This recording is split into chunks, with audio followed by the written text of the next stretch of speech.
I am Ben Austin, your New Rules golf coach. I had a question on Facebook recently, and the player asked, Ben, how do I get more hip turn through impact? Now, we have to understand the caliber of player that we're talking about here. So this player is going to be a very good player. Now, if I just had a person that can't break 100 work on this, that might actually make them slice more, right? So, this is a good thing I want everybody to understand, and the first concept we're going to talk about today is disassociation. Now, this sounds like a horror film, but it's actually a very good thing in golf. So disassociation means the amount that you can separate your upper body from your lower body. So a good way to work on this and to understand this is to do a simple exercise where you take a club, lay it across your shoulders, and take your golf posture.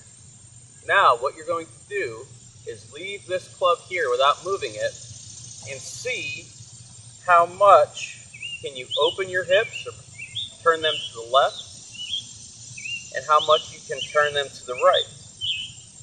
Now another way to do this would be to do the same exercise but keep your hips still and turn your shoulders without moving your hips and turn your shoulders without moving your hips. So what I'm doing there is I'm disassociating my upper body from my lower body. Most players that I see, when I ask them to do this drill, will go like that. They will turn everything. Now we need to disassociate our lower body from our upper body. Now once we can do this, and the more that you can keep your shoulders here and turn your hips, this is going to help with getting more hip turn through impact. Now, a great drill you can work on is a very simple drill. And this drill basically has 3 parts. The first part that you're going to do is you're going to take your setup position, and the first step is you're basically going to preset where you want to be at impact. So what you're going to do is just take your hands, push them forward, and then turn your hips as much as you can. So what you're going to do is you're going to hold this for a 10 count and just really feel your hips open, hands forward, and just really hold it.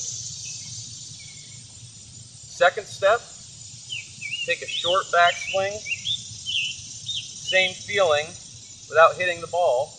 Try to get your hips to turn as much as you can and your hands forward and hold it. And then on the third step, you're going to actually hit the ball. Now we can get into more advanced topics of how the hips actually work, but this is a very good drill at all levels to get your body to start working a little bit more.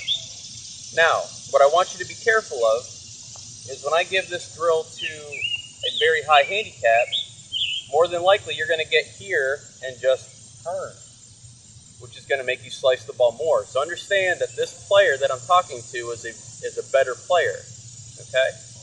Now, if I do this drill, I should be able to get my hips to turn a little bit more while keeping my hands forward, and this is going to get me to strike the ball more solid and give me a little bit more distance. So let me try this drill and see what happens. So I'm going to set up, and step 1, I'm going to turn my hips and push my hands forward. Just really feel my hips and my hands. Step 2, short swing. Don't hit the ball, just kind of feel it. And then on step 3, I'm going to hit the ball and try to feel my hips really open.